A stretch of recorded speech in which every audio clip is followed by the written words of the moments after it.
untuk selamatkan rumah kita daripada ada jin-jin masuk atau orang hantar-hantar sihir, kita pastikan ini amalan daripada arwah nenek, aunty dari dulu, arwah bapa.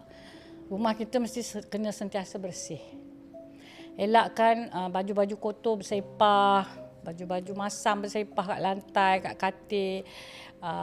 Kalau boleh biar rumah kita tu sentiasa ada bau-bau yang wangi. Kalau perfume ni apa nama ni? Sugar bomb. Sugar bomb ni kalau ada buat air freshener untuk rumah kita pakai. Kalau nak buat yang ni mahal kat badan. Kalau nak buat air spray, wangikan rumah kita. Dan yang paling penting, jangan sesekali tandas bilik air dibiar tenganga. Oh, tandas bilik tak yang Toilet bowl. Oh, toilet bowl. Toilet bowl. Kalau air kencing, pam. Kalau boleh tutup. Okey.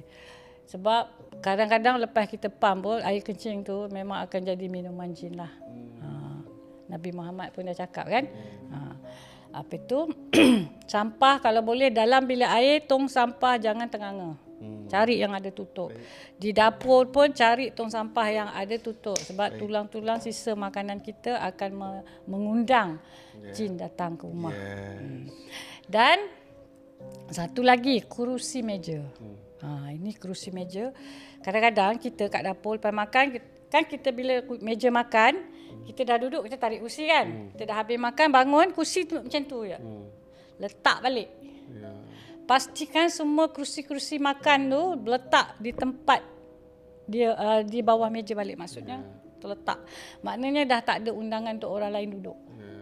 Kalau you terus bangun, you biar je kursi tu tenganga, ada yang datang duduk nanti malam. Itu anti janji. Ada, insya-Allah. Bukan nak kata akan ada, tapi banyak perkara berlaku. Sebahagian daripada punca-punca kenapa jin suka datang bertenggek rumah kita, bila sinki kita, pinggan mangkuk kotor tak basuh, sentiasa pinggan mangkuk, air-air bersepah dalam tu. Kadang-kadang tikus masuk, tikus pun dah kencing dalam tu. Dan yang paling penting itulah tadi, husi di meja. Meja makan, lauk-lauk dah habis, dah habis. Kalau nak tak nak buang, nak simpan masuk dalam peti air, satu masuk dalam almari. Kalau tak ada peti air, tutup. Jangan biar atas meja. Tapi tudung saji? Tudung saji dia akan buka. Dia buka. Sebab dia tahu kalau bertudung ada makanan di bawah. Kalau tak ada makanan pun, jangan tudung saji di atas meja kosong. Sebab dia akan datang, dia buka tudung saji tu, dia ingat ada makanan. Kita scam dia. Dia macam kita scam dia, pandai. Tapi tiba-tiba tak ada, dia marah, dia pergi cari kat bilik. Dia nak marah, dia akan cari bilik. Dia akan cari kita kat bilik. So jangan jadikan. Tak macam tu lah. Tak, tudung saja letak tempat lain. Bukan di atas meja. Kalau ada makanan ataupun tak ada makanan. Faham?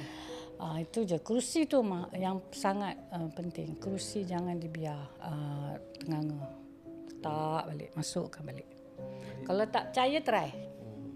Tengah malam, kalau rumah yang pengotor kan, lantai tak pernah sapu 2 bulan, habuk sana sini. Lepas tu bilik kotor, bau masam. Lepas tu kalau tak percaya, orang malam biar kursi tenganga-tenganga. Lepas tu kau letak makanan bawah tudung saji, kau turun malam-malam, kau ngintai. Sebelum pukul 3 pagi. Ngintai apa? Sekitar 12 hingga 3. Ngintai apa? Itu time-time dia orang strong mengganggu rumah tangga orang. Cek makan.